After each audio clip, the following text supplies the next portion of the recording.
What's up guys? Recently I made an update of my Neovim packages and what I discovered is this, a breaking change in the Vim LSP config package. And this is a problem because when I try to open Neovim now, like so, I get this error right here. The require LSP config framework is deprecated. Use vim LSP config instead.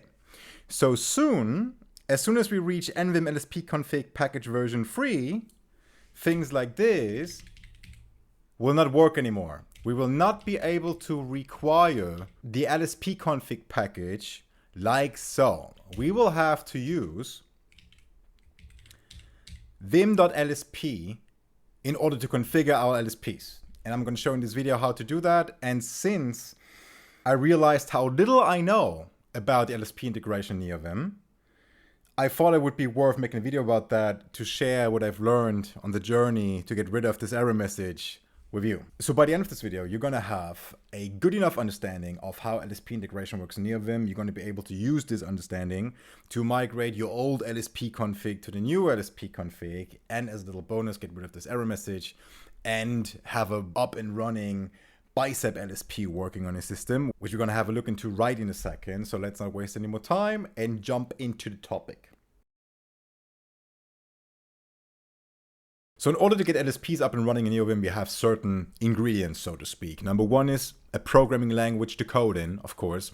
Number two is an executable that implements the language server protocol, LSP's language server protocol, for our programming language. And we have Lua code to integrate this executable.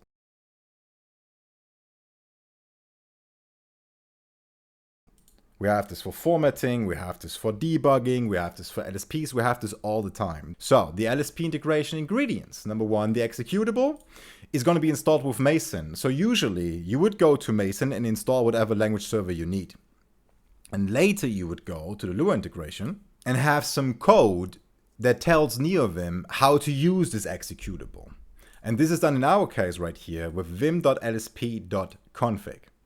And as you see right here, you have the name of the language server, and you have a file type that is triggering this language server to boot up. And the way how this works is like this. So as you see right here, I have a Lua file right here. And when I open the Lua file, then the vim.lsp configuration says, okay, Lua file triggers this language server right here. And therefore we get the diagnostics and language server support for this file.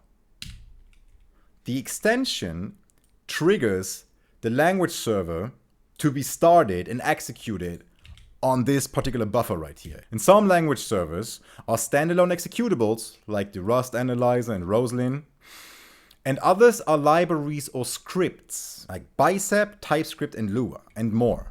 So that's important. We're going to come to that soon when we do the example here, LSP integration example, the bicep-lsp. And I have a little info right here. Bicep is a domain-specific language for deploying Azure resources declaratively. Bicep is infrastructure as code from Microsoft. The LSP is written in C#. Again, LSP means language server protocol. It has to be implemented. And as soon as you implement the protocol, you can choose any language. You can have a bicep language server implemented in Rust or Java or whatever. It doesn't really matter. As long as you implement the protocol, you're going to be good. So we just follow the process right here and install the executable first, like so. Mason install bicep-lsp. I go into my Neovim configuration, execute this command, install the bicep-lsp. So now the executable is on our system. Good. Next step. And the Lua integration looks like this. I'm first going to paste all of this into the LSP config Lua and then go through it line by line. So let's do it. I already opened the LSP config Lua right here. So I just, at the end of the file, paste this, clean it up. This one right here, filetype.add, is not important right now. I'm going to talk about this later. What is important is that you have the bicep Mason path. So in this case, the bicep language server is a DLL. It depends on the .NET runtime. This is why we have the command parameter when setting up the configuration for the bicep language server. We're going to tell vim.lsp to apply this configuration for bicep. And in order to know what exactly to pass in here as the correct language server name, I go back to the article, and then somewhere I have it. I have this part right here. Vim LSP has default configs for certain known language servers baked into it. Those defaults can be found here. I open this site. And then remember, we're using the package vim.lsp config for integrating LSPs. And then you have a list right here under that link for all the language servers that have a configuration inside that package. So I would now just go and look for bicep, because this is the language server I'm looking for. Boom, there is a bicep language server configuration. And then I see the instructions on how I can make this language server up and running in my own Neovim configuration. The important thing that I want to tell you is the name of the language server in this case is bicep. What we need to put in here is bicep. It's not bicep.ls or bicep.lsp, it is bicep. It's not very intuitive, but as long as you stick to this documentation right here, you're going to find your way through. And the rest is really just according to the instructions right here. I just go back, we have the bicep-lsp right here, and the command is .net, so we're going to do .net space, and then give me the path of this DLL to boot up the bicep-lsp every time we open a file with the extension .bicep. And now since we put everything in place, we can just test it. So I close everything. I create a new file with the bicep extension, just like, mvim rambo bicep, boom.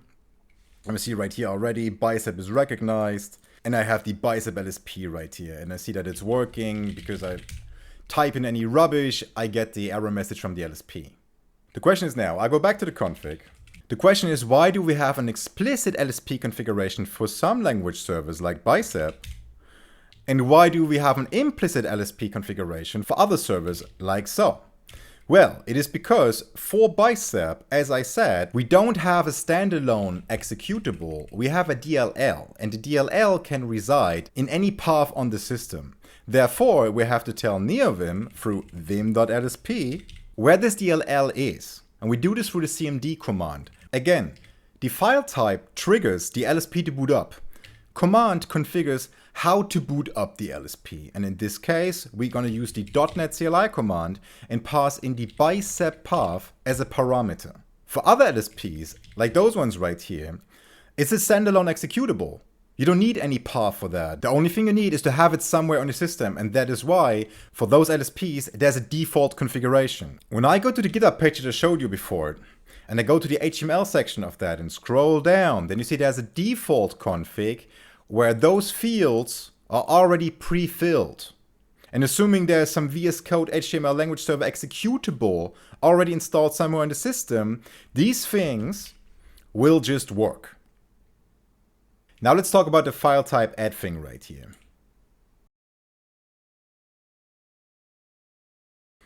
And I wrote in the article, vim.filetype.add needs to be called if a given file type is not supported. So what this line is doing right here, it says if we have the extension Rambo file, then map it to bicep. If we have a .rambo file somewhere, treat it as if it was a bicep file. And the effect of this is demonstrated like so. I go back to Neovim, I close everything.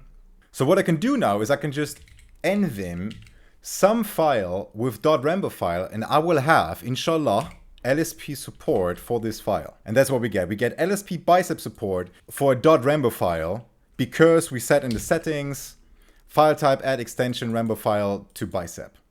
We map the .rambo file to the .bicep. You can also use this command to introduce new file types, but this is beyond the scope of this video.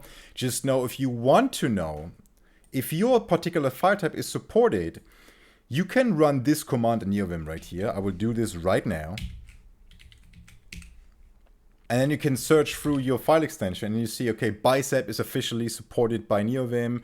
Also, bicep param is supported. And with that being said, I think we can move on to the next topic, migrating from the old LSP config to the new LSP config. So what we get from MVChat are so-called Zane defaults. And what they're supposed to do is give us a consistent look and feel across all the LSPs that we're using. And we have the typical onAttach, onInit, and capabilities methods right here. And we're going to assign them for each LSPs to the onAttach, onInit, and capabilities fields for each LSP configuration. At least in the old world, right? Little explanation right here, boom.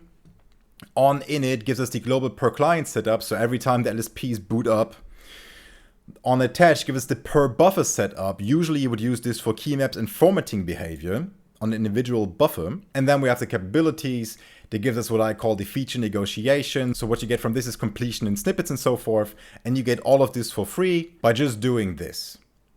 But now, as you see in the old world I wrote right here, because this is still requiring the old LSP config. And we don't want to use this anymore. That is why what we do instead, we would just require the defaults like so. And when we go back to the vanilla nvchat LSP config, then you see this is the top of the line. What this line is doing, we only have to do vim LSP enable, then the server list we pass in. And this line is going to apply the Zane defaults right here automatically to every LSP that is enabled through vim.lsp.enable. So instead of having to do this and this all the time for every LSP that we want to use, we only have this one line right here and we're good.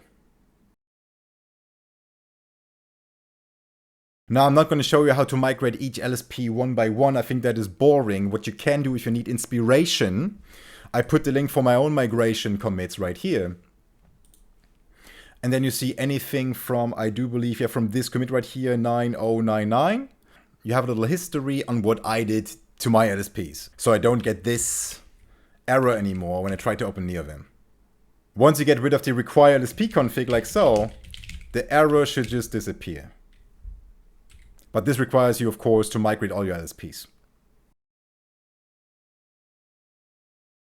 So that was it for today. I hope we all have now a good enough understanding of how LSP integration works in Neovim. I want to use the opportunity to thank all of you for the support, for the engagement, for the comments, for the patience. I know you're all waiting for the workflow videos. I'm working on them. Thank you for the patience again. And I think that's it for today. I wish you a lovely week. Bye-bye.